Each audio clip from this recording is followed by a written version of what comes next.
Last week, 10 to 30 million patriots, minus about 29,999,500 or so, I'm not quite exact on the numbers, converged on Washington for the ultimate throw out the bums extravaganza. The event, dubbed Operation American Spring, was supposed to be the event to take back the White House from our communist, Nazi, Kenyan, socialist, Muslim, unelected, yet somehow elected twice by a popular margin, liar-in-chief. Did I mention Benghazi? Anyone? Anyway, it was an absolute failure, much to the delight of everyone here. Not because we hate protest, mind you, but because you have elections and primaries. And when you lose those, you sort of have to suck it up and move on. Maybe run better candidates. Not throw fits and repeated failed rallies in order to get your way. Anyway, Glenn Beck, strangely enough, also mocked the paltry turnout on his website, The Blaze, which in turn angered a lot of his Patriot followers. For more on that, I go to Stephen Buckley, our Twitter provocateur. Take it away, Stephen. Yeah, so as Jeff said, the organisers of this Operation American Spring, they said, oh, we're going to have 10 million, 30 million people maybe turn up to this event. And it only turned up to me, maybe at maximum, people were saying 1,000 people. People on the ground when interviewed, they said, yeah, it's only a couple hundred people. They were saying, oh, the weather was quite bad. Some people said they were going to come, but then they went to go help support Clive and Bundy. People are still apparently supporting him. But yeah, on The Blaze, their reporter described it as only millions short of the projected turnout, featuring only a few dozen protesters, and as having failed incredibly. Now, of course, it's mainly the people who, watch The Blaze and that entire entertainment network that the sort of people that turn up to these events. So they felt personally insulted that The Blaze would turn on what they would consider patriotism, at least. And on The Blaze's website, there are some rather, shall we say, fruitful comments. Many people saying, "Oh, I didn't turn up because the word spring, it sounded a bit Muslim-y," and all of those sort of connotations. Some of my favourite comments that they had. One, Defend Constitution, said, "I also am very disappointed with The Blaze. I have given Glenn Beck a lot of money because I thought he and The Blaze were on the side of patriots." Well, that's arguable. Demonic chimed in with, "Why doesn't little Becky boy pony up the cash and send all of us to DC? Oh, that's right, because he's a government shill." Again, that's a rather contentious point that I think most of us wouldn't agree with. Big Bear Awake. Now, for most of these comments, I'm having to alter the grammar somewhat because these aren't necessarily the best spellers in the world. Whereas, "Fuck The Blaze, don't knock it if you can't get behind it. I dropped my account. Here's all the cable money now. He don't need ours anymore. Thanks for nothing, Beck." And then finally, T-Believer, a fairly appropriate name, I think, for this. "It's official. Gleb Beck has gone to the dark side. He turned on Clive Bundy. Now he turned on the Tea Party." So obviously, in reference to that final comment, a couple of weeks ago, Glenn Beck, he did slightly turn on Clive and Bundy, saying his supporters, they're anti-patriots, they shouldn't be wielding guns and threatening federal agents. So that riled up his base somewhat. And then these comments mocking his base even more kind of pissed off his base even more so. And just to give you some statistics on the website, because many people think, oh, it's a Blaze, it's fringe politics, not that many people watch it. The website itself receives over 20 million unique hits a month.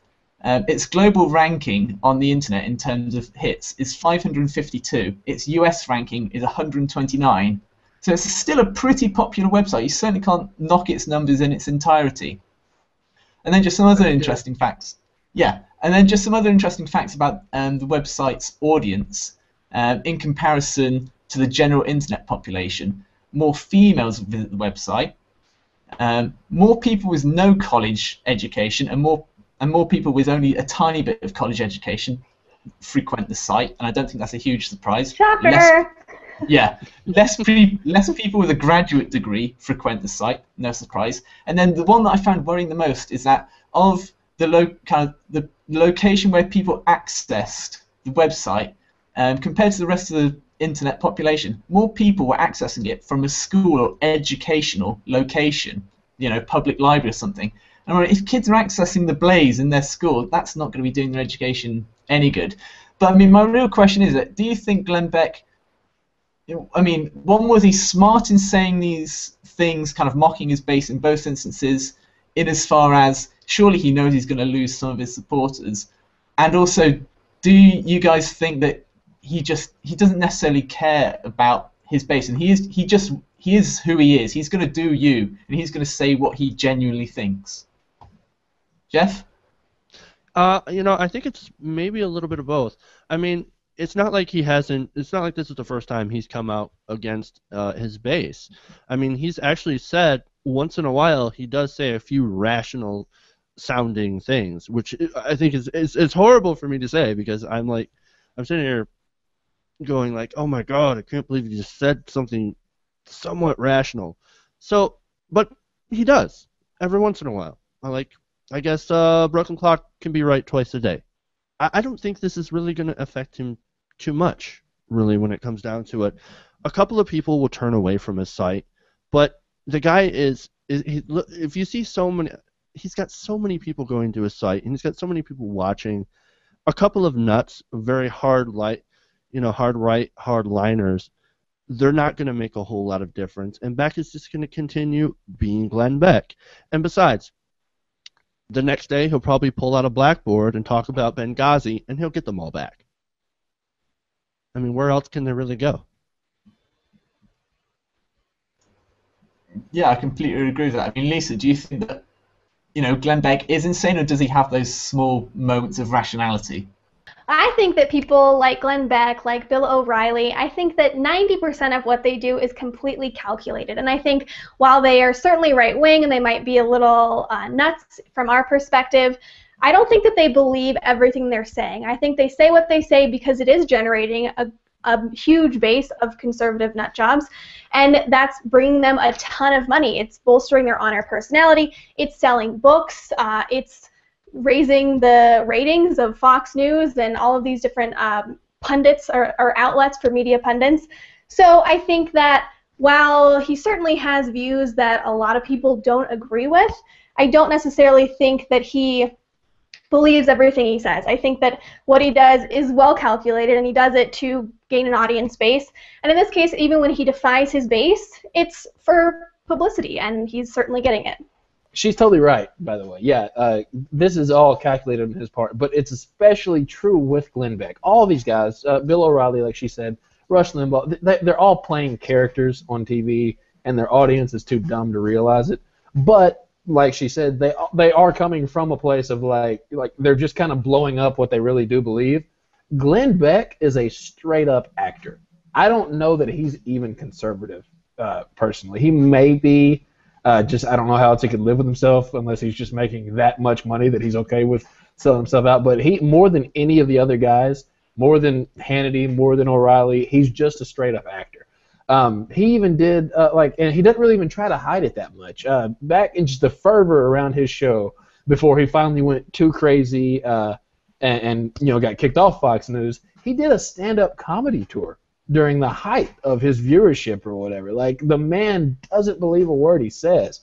And everything he does, it's acting. It's reading a script, it's putting on a show, and whatever, there's no such thing as bad publicity. Whatever gets controversy around his show is what he's going to do.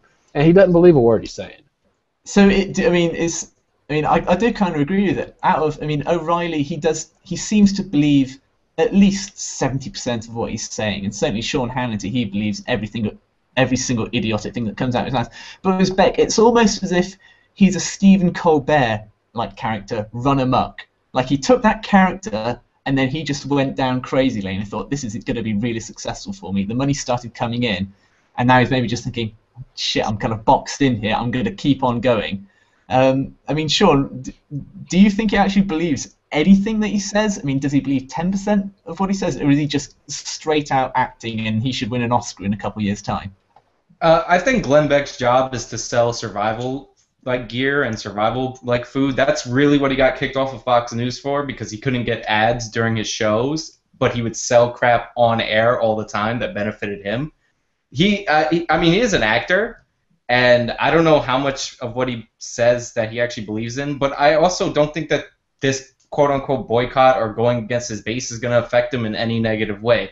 How many TYT videos do we go into the comment section and see people, oh, I unsubscribe, I'm boycotting, I'm done with this show? Like, that doesn't mean anything. He made a calculated risk to not endorse people who carried guns and said racist things, and if his base got a little mad at him, then they'll get over it in like a week.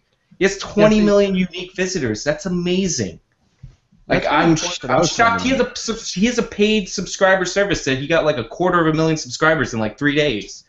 That's fucking amazing to me. All he does is sell gold, and he doesn't even sell like gold bullion. He sells costume gold, the overpriced gold, collector's item gold. He sells the wrong kind of gold to hedge against inflation. He sells freaking survival backpacks for the zombie apocalypse, which, by the way, is coming. But like, it's amazing to me that he's nobody figures out that he's an actor. It's amazing to me that people even do that, to be honest with you. I mean, as far as when it comes to opinion, and maybe I sound a little bit naive saying that, but when you think about it, you want your people who give you news to be honest about who they are and not play some sort of character, unless, of course, you're Stephen Colbert and that character is, of course, like, he's playing a character, unlike the conservatives who didn't know that he was playing the character. Do you know that somebody sent Glenn Beck a staff to look like Moses' staff, and he actually walked around with it for like an entire show, and I think he took it to one of his marches? Any human person who carries around Moses' staff is either not in their right mind, or they're an actor, or they're just fucking with you. Like, that's something I might do if I was really drunk.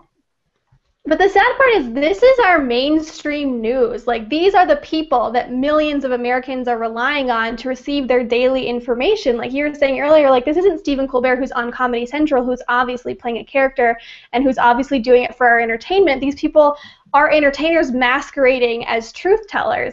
And I always just feel like there's a special place in hell for people like Glenn Beck, because it's one thing if you actually believe what you were saying. Even though he would be crazy, if he really believed it, I might be able to catch him a break, because I'd be like, well, hey, the guy's crazy, but he really believes what he's saying, and he's trying to, spread this message that he truly believes in. But the fact that he doesn't even believe it, and he's clearly just out to make a penny off of anything and everything that he does, which includes, lying to and manipulating masses of the American public, I really just feel like there's a really special place in hell for people like that. Yeah, it's that infotainment industry that we've kind of built around news. Mm-hmm. News is no longer about informing people, but about who can get the most eyes watching them. I mean, that's sort of a problem, because, in order to have a good democracy, or in our case, constitutional republic, if you're going to get all technical on me, people, in the comments, because I know somebody would, and if they didn't get on me in the comments, Sean would. But you have to have an informed populace. And you have to have good sources of news who are actually honest.